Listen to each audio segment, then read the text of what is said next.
don't shake it. See, don't. I know. Yeah. Don't move and no shake chair. Yeah. Well, I can tell you anything about doing this. You're okay Yep, with this. that's me.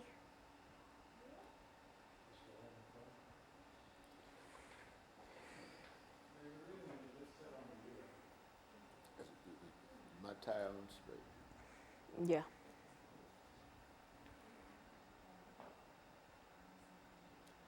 You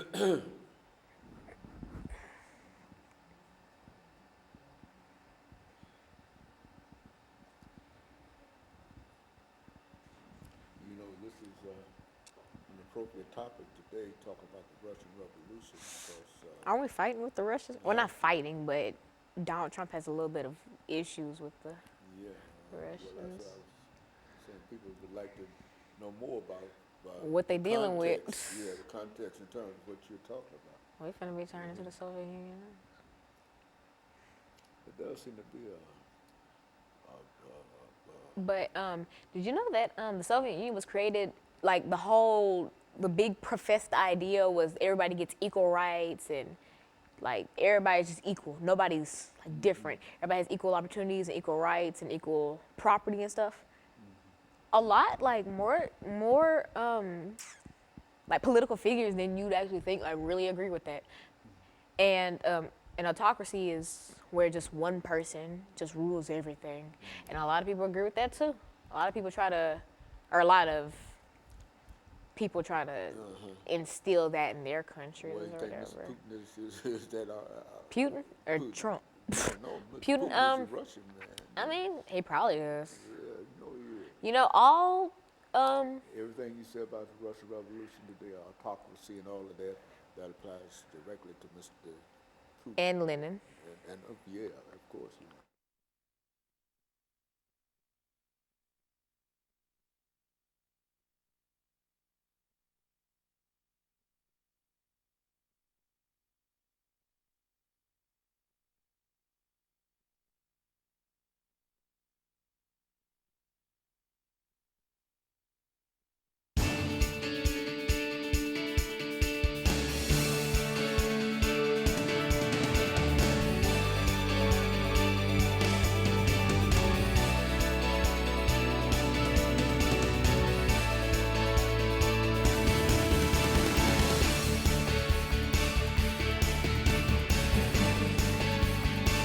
Thank you and welcome to the show today. The topic today is the Russian Revolution. And we're fortunate to have with us to talk about the Russian Revolution, Alana McLaughlin. And of course, Alana, let me welcome you to the show this morning and to tell you how delighted we are to have you with us.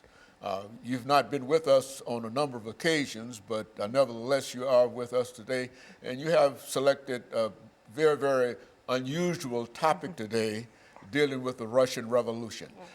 Before we get started in the topic, Alana, let's see if we can have you to give us some information about your background, your education, and some of the things that were important in terms of bringing you to us this morning. And by that time, we should be out of this first 6-minute segment, and then we'll have an opportunity to dive directly into the Russian Revolution. Let's do it from that perspective. Well, as you previously stated, my name is Alana McLaughlin. I am a freshman at the Nashville School of the Arts. I play trumpet. And what really brought me here was my love for history and talking about topics that a lot of people don't know about. Like the Russian Revolution, people know of it, but people don't really know about it. Mm-hmm. And so that's my main purpose here today, to shed light on a topic that is kind of important. And well, all historical events are important because they tie into our modern daily life in some way, shape, or form. But about me, I'm Alana McLaughlin. I am very involved in sports. Like I said, I play trumpet. I am in marching band. I cheerlead, etc. Just things like that. And that's about it. But school comes before everything. And I'm really more of an academic based person. So that's very good. So let's look at the so-called Russian Revolution, Lana, and give us sort of an overview in terms of the kind of information that you're going to give us this morning dealing with this very, very important historical event? Well, the overview of the Russian Revolution is really just the big name for two sets of revolutions. And these two revolutions kind of work together to tear down the Tsarist autocracy. And now, if you're not familiar with that, it's a type of democracy or whatever. And it's a type that basically means one person rules everything. So they rule government, they rule the people, just one big leader. If you look back in history, there were lots of forms, well, attempted forms of autocracy. Say Hitler and the Jews, he tried to kind of run everything with him just being the sole leader, not really having a government, just him. Lots of dictators try to instill an autocracy, but a lot of times it doesn't work. But as I was saying, the Russian Revolution is just a big name for that. And see, once the Russian Revolution occurred in 1917, this overthrew that autocracy that I mentioned, and this was the beginning of the Soviet Union, which would come to play in 1922. Why don't you tell us something about how this overthrowing of this autocracy came about? What was an autocracy, and what was the name of the basic kind of thing that upheld the whole Russian situation up until that time? Well, what upheld the Russian people was the fact that none of them had rebelled up until this revolution, this rebellion. They all sat and kind of tolerated this autocracy, this one person trying to instill beliefs and views that the Russian people didn't necessarily agree with. But they let this pass by until certain people stood up and tried to break down this barrier. And these people can be seen as the equivalent of like civil rights leaders for African Americans. As we know, civil rights leaders tore down the barrier of segregation and things like that. And they helped bring equality for their people, as the people who stood up for the Russians did. And there's so many people, more than I can name, that stood up and fought this. But in the end, these people stood up, and that's how the part one of the revolution started. Because, like I said, there was two revolutions. They both occurred in 1917, though. And the Russian Revolution is just a big overview of those two revolutions. Okay, and so what we'll do, we'll take our first commercial break in a few seconds, Lana, and then we'll have an opportunity to come back and to deal with the second part of the Russian Revolution. And so essentially, you're saying that the revolution started in 1917, almost immediately after what we generally call the First World War. Yes. As a matter of fact, it was a product in a real sense of Russia's participation in the First World War. And after that war was over, then we get into that first revolution in the Russian Revolution. Coming primarily because of all of the destruction that occurred during the war in Russia itself. And so what we'll do, we'll take our first commercial, and we'll be back with our audience following this very, very short commercial break.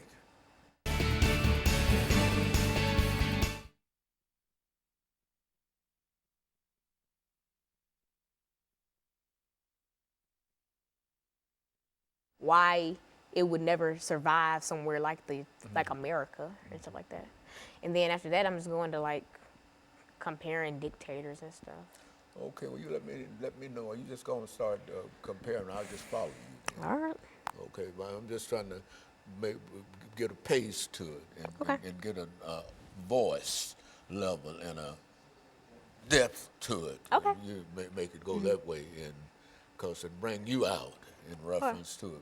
And so when we come back, I'll announce what we're dealing with, and then you can start again where you please. And we've got 8 minutes, and you deal with this however you wish to. And if at some point you wish to bring in some information in reference to the animal farm, et cetera, anything that you want to deal with dealing with the Russian Revolution, because I think we've got a pretty good start dealing with that great historical event.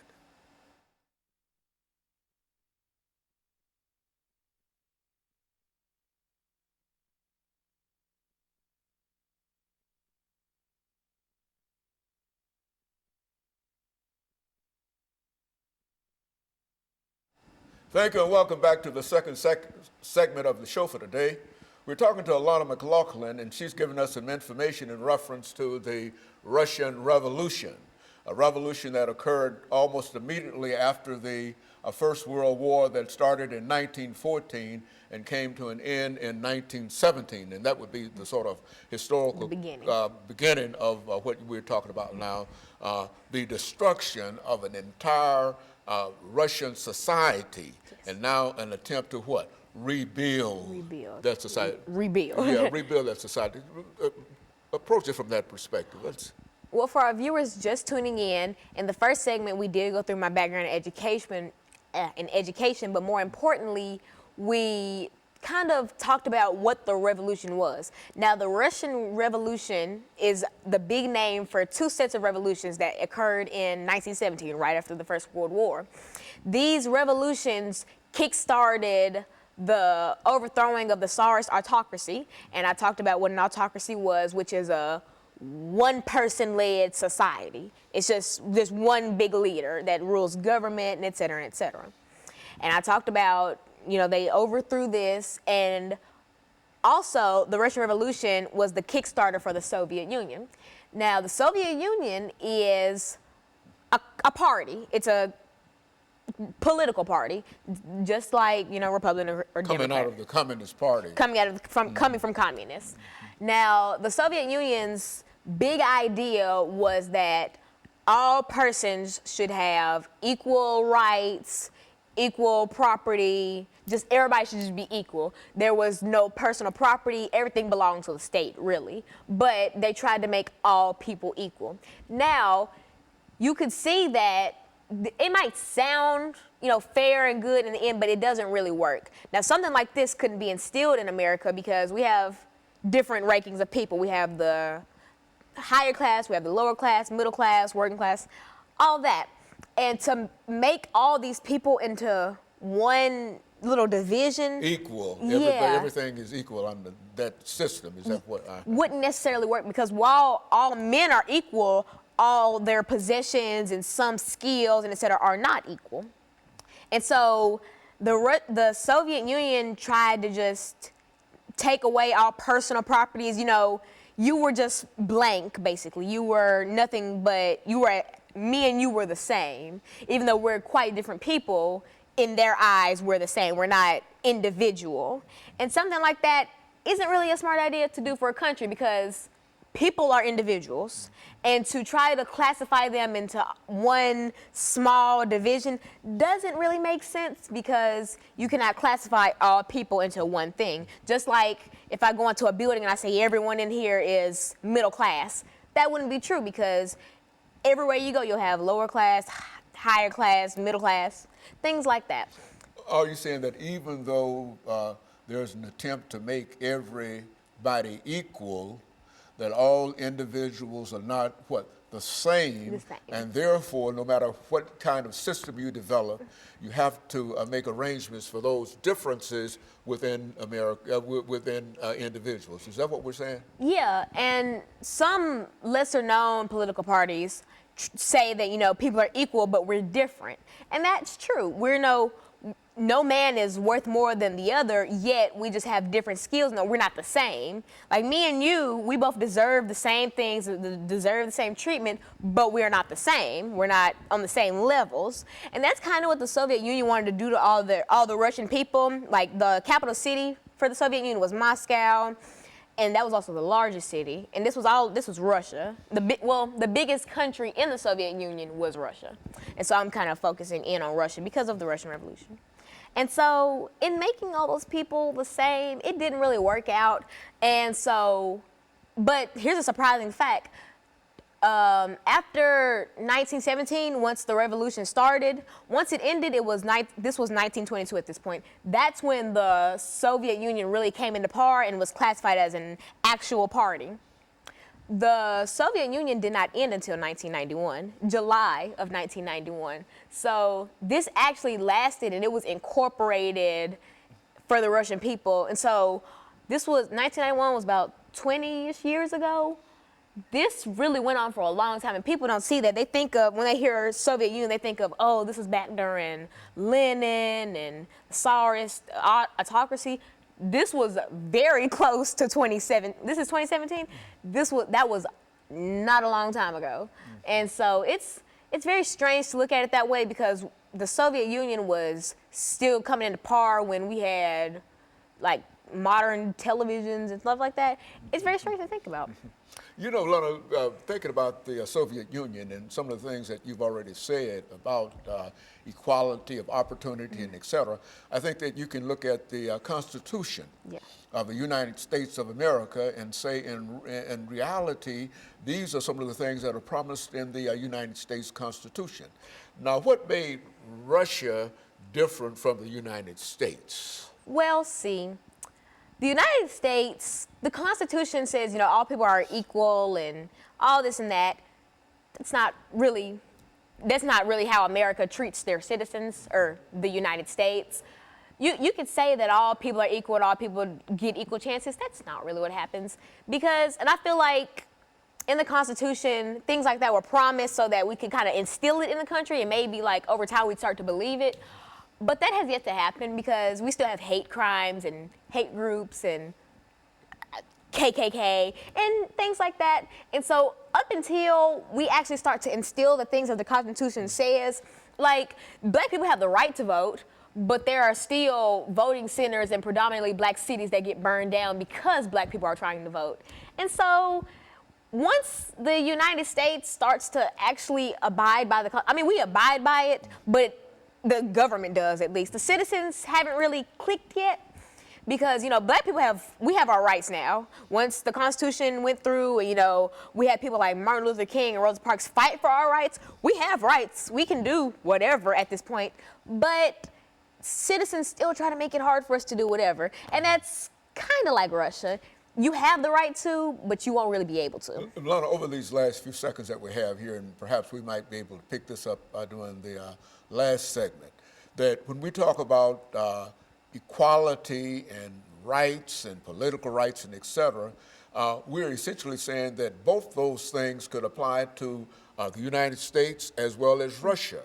But in a real sense, I think that there's a constitution in the United States that promises this, the 13th, 14th, and the 15th Amendment. And I think that in a real sense, Russia, the United States has moved closer toward the implementation and the recognition of these rights more so than Russia or the Soviet Union. And of course, we're going to take our second commercial break, and we'll be back with our audience following this very, very short commercial break.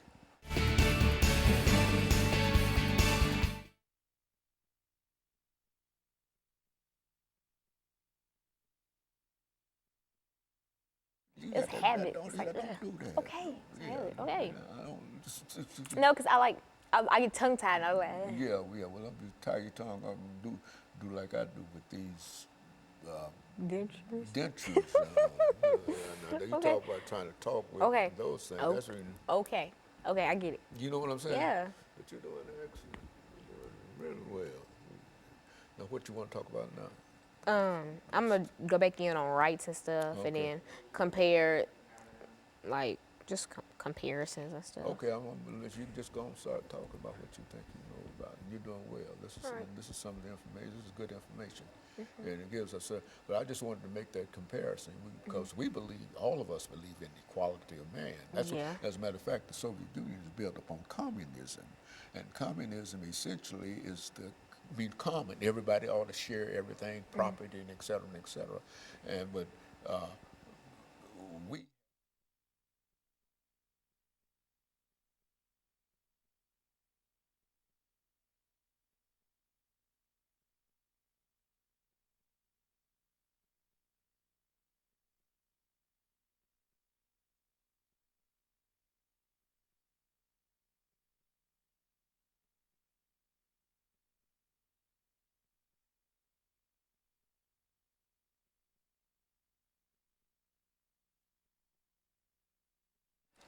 Thank you and welcome back to the final segment of the show for today. We're talking to Alana McLaughlin, and she's given us some information in reference to the Russian Revolution. Alana, let's see if we might be able to pick up where we left off during the second segment to give you an opportunity to perhaps look at the Russian Revolution, the promise of equality as promised in communism, and then perhaps say something in reference to the Declaration of Independence. We hold these truths and et cetera, that kind of thing. Talk about it from that perspective. Now, in the last segment, we compared the Soviet Union to how the United States is, and we talked about how the things that they implemented in Russia from 1922 to 1991 wouldn't really work in the United States. And here's another reason for that. Communism, which was very prevalent in Russia and, Moscow, was, it was based on the word community, communism, community, which is all men are equal, all men should share, things like that.